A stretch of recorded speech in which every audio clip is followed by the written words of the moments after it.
मित्रांनो, ठरलं तर मग या मालिकेच्या आजच्या भागामध्ये सुभेदारांच्या घरी दिवाळीचा सण अगदी थाटामाटात साजरा करत असतात. तेव्हा सायली आता लक्ष्मीपूजनाची तयारी करते. अर्जुन, कल्पना तिच्याकडे अगदी कौतुकाने पाहत असतात. तेव्हा प्रताप म्हणतो, बाकी काहीही असो, असं सणासुदीच्या दिवशी घरातील वातावरण अगदी प्रसन्न असतं आणि असं वाटतं की कोणतंच दुःख या जगामध्ये नाहीये.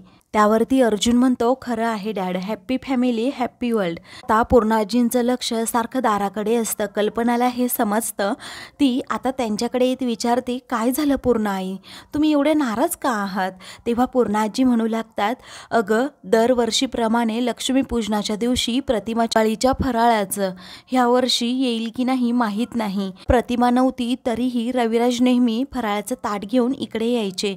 आता कोणतं नैवेद्य दाखवायचं देवीला? तेव्हा आता कल्पना म्हणते, आपल्या घरचा नैवेद्य दाखवू, त्यात काय हरकत आहे. विमल देखील म्हणते की सायलीताईंनी फराळ बाजूला काढून ठेवला आहे देवीच्या नैवेद्यासाठी. त्यावरती पूर्णाजी म्हणतात, तरीही ही प्रथा मोडलीच ना. प्रिया फराळ घेऊन आता तेथे येते आणि म्हणते, ही तुझी प्रथा मी कधीही मोडू देणार नाही. तेव्हा ती समोर येतात. सर्वांना जरा आश्चर्याचा धक्काच बसतो. कुणालाही ती आलेली आवडलेली नसते. पूर्णाजी मात्र खुश होतात आणि म्हणतात, तुझं कौतुक करावं थोडं. अगं तू खरंच फराळ घेऊन आलीस, मला तर विश्वासच बसत नाही. तेव्हा प्रिया म्हणते, पूर्णाजी मी आहे ना तोपर्यंत तुझी एकही प्रथा मोडली जाणार नाही, याकडे फक्त मीच लक्ष देणार. तेव्हा आता अगं हे तुला समजतंय, तू किती समजूतदार आहेस. असा तुझा समजूतदारपणा सर्वांना समजला असता तर बरं झालं असतं. असं म्हणून पूर्णाजी ह्या आता अर्जुन सायलीला टोमणा मारतात. अस्मिता म्हणते, तन्वी तू आलीस बघ, पूर्णाजींचा चेहरा किती फुललाय आता, त्यांच्या चेहऱ्यावर किती प्रसन्नता आली. वरती आता अर्जुन हळूच म्हणतो की ती आल्यामुळे दुसऱ्यांना किती त्रास होतोय हे तुला दिसत नाही का. तेव्हा आता प्रियाला खूप राग येतो. सायली तो विषय टाळते आणि म्हणते की आपण अगोदर पूजा करून घेऊयात का, म्हणजे मुहूर्त टळणार नाही. तेव्हा अर्जुन सायली अगोदर लक्ष्मी पूजनासाठी बसतात. ते दोघेही पूजा करून आरती देखील करतात. पूजा आता संपन्न झाल्यानंतर प्रताप पूर्णाजींना म्हणतो, पूर्णाई अगोदर तू बसून घे, नाहीतर तुझ्या पायांना त्रास होईल. तेव्हा आता प्रताप पूर्णाजींजवळ बसणार असतो तर अस्मिता म्हणते, आम्हाला बसू देत ना डॅड पूर्णाजीजवळ. तेव्हा प्रताप म्हणतो, बरं ठीक आहे. त्यानंतर आता नैवेद्य दाखवण्याची वेळ येते. तेव्हा आता कल्पना म्हणते, ताटामध्ये तन्वीने आणलेला फराळ घे आणि दुसऱ्या ताटामध्ये आपल्या घरचा फराळ घे, असं आता ती विमलाला सांगते.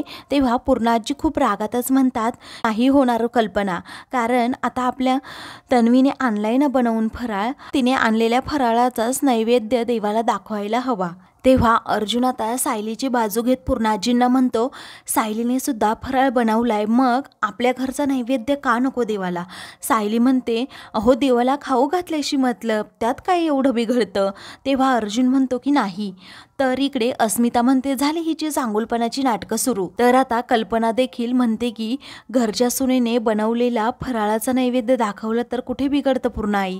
तेव्हा पूर्णाजी म्हणतात की मी तिला घरची सून मानत, कारण या मुलीमुळेच मी प्रतिमाला दिलेलं वचन कधीही पूर्ण करू शकले नाही आणि आता ह्या मुलीमुळे मी प्रतिमाच्या मुलीचा अपमान कसा होऊ देऊ. तेव्हा अर्जुन म्हणतो, सॉरी टू से पूर्णाजी, पण प्रतिमा आत्याला कधीही युगो नव्हता आणि मला असं खात्रीने वाटतंय प्रतिमा आत्या जर इथे असती तर तिने स्वतःहून सायलीला हा मान दिलाच असता. आणि सायलीने बनवलेल्या फराळाला नाही म्हणून तू अन्नाचा अपमान करत नाहीस का.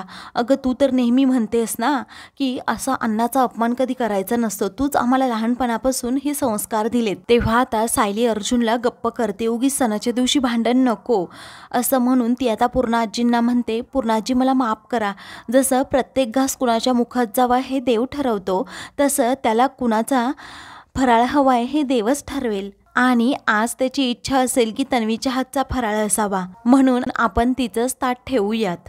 तेव्हा आता विमलाही दोन्हीही फराळांची ताटं घेऊन येते, परंतु त्या दोन्हीही ताटांमध्ये सेमच फराळ असतो. तेव्हा विमला तसं पूर्णाजींना म्हणते की मला समजतच नाही, आता सायलीताईंनी बनवलेला फराळ कोणता आणि तन्वीताईंनी बनवलेला फराळ कोणता. तेव्हा पूर्णाजी म्हणतात, प्रत्येकाची फराळ बनवण्याची पद्धत वेगळी असते आणि तुला कसं माहीत नाही. तर आता सर्वांना त्या गोष्टीचं जरा आश्चर्यच वाटतं की दोन्हीही फराळाची ताटं अगदी सेम टू सेम कशी काय. तेव्हा आता प्रिया मनातल्या मनात विचार करू लागते, मी तर त्या रस्त्यावरच्या बाईकडून फराळ विकत घेतला होता, ह्या सायलीने पण घेतला की काय. पण सायली असं नाही करणार, तिला फराळ बनवता येतो. सगळेजण आता त्या दोन्हीही फराळांच्या ताटाकडे पाहत राहतात. तर पूर्णाजी ते दोन्हीही ताटं हातात घेतात आणि पाहतात तर लाडवांची साईज देखील अगदी सेम टू सेम असते. पूर्णाजीच आता कोड्यात पडतात, काय करावं त्यांना कळत नाही. आता अर्जुन म्हणतो, पूर्णाजी अगं तू जर आता या दोन्हीही फराळातील एक ताट जर देवासमोर ठेवलं नैवेद्य म्हणून आणि जर ते ताट सायलीचं असेल तर मग तू काय करणार. तेव्हा आता पूर्णाजींचाही नाईलाज होतो. त्या विमलाला म्हणतात, तिने बनवलेल्या फराळामधील बेसन लाडू घेऊन ये आणि त्याचबरोबर तन्वीने आणलेले बेसन लाडूसुद्धा घेऊन ये. त्या आता बेसन लाडू पाहतात तर त्या लाडवांची साईज बरोबर ते लाडू अगदी सेम टू सेम दिसत असतात. तेव्हा आता पूर्णाजींना काय करावं सुचत नाही. त्या लगेच विमलाला म्हणतात, कोणीही फराळाची ताटं आता नैवेद्य म्हणून दाखव. तेव्हा आता सर्वांनाच आनंद होतो तर प्रियाचा जळफळाट होऊ लागतो. तर अर्जुन म्हणतो, फायनली सायली म्हणाली तसंच झालं, देवाने त्याचा नैवेद्य स्वतःच निवडला. आता सर्वांनाच खूप आनंद होतो. तर आता प्रियाचा खूप जळफाट होऊ लागतो. मग नंतर आता सायली नैवेद्याची तयारी करून नैवेद्य दाखवत असते. कल्पनाला अर्जुनला खूप आनंद होतो. बाहेर आता सर्व फराळ विकून प्रतिमा चाललेली असताना तिला मध्ये सुभेदारांचं घर दिसतं. तिची पावलं आपोआपच तेथे थबकतात.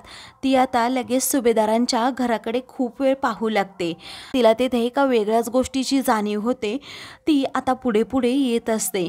तसं तिला आता लहानपणीच्या तन्वीचा आवाज येतो की आई तू इथेच थांब, मला इथेच थांबायचंय, मला आईस्क्रीम हवी आहे. आता प्रतिमाला जरा वेगवेगळे भास होऊ लागतात.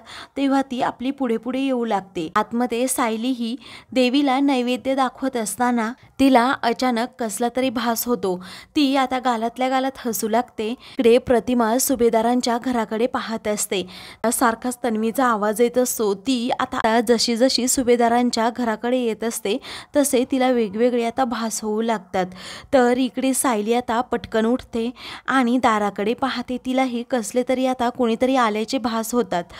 सायली जरा पुढे पुढे जातीये हे पाहता सगळेजण तिच्याकडे पाहू लागतात. सर्वांना आश्चर्याचा धक्का बसतो की नक्की हिला काय झालं असेल. मग इकडे प्रतिमा ही पायऱ्या चढून वर येते. तर सायली आता दाराकडे जात असते. तेव्हा सगळेजण आता सायलीकडे पाहू लागतात. अचानक काय असं झालं असेल आणि ती पुढे पुढे का गेली असेल. इकडे प्रतिमाला काही आठवत नसतं, परंतु तिला कसले तरी भास होत असतात. आता मित्रांनो, पुढील भागामध्ये जेव्हा सायली दार उघडते तेव्हा तेथेच आता रांगोळीवर नाणं पडलेलं असतं. सायली ते उचलते आणि पाहते. तर आता ती पूर्णाजींकडे जात त्यांना दाखवते आणि म्हणते, आपल्या रांगोळीवर नाणं पडलं होतं. सायलीच्या हातातून ते नाणं पडतं आणि पूर्णाजींजवळ जातं. पूर्णाजी ते पाहतात आणि म्हणतात, माझी प्रतिमा आली आहे. तेव्हा सर्वांना आता आश्चर्याचा धक्का बसतो.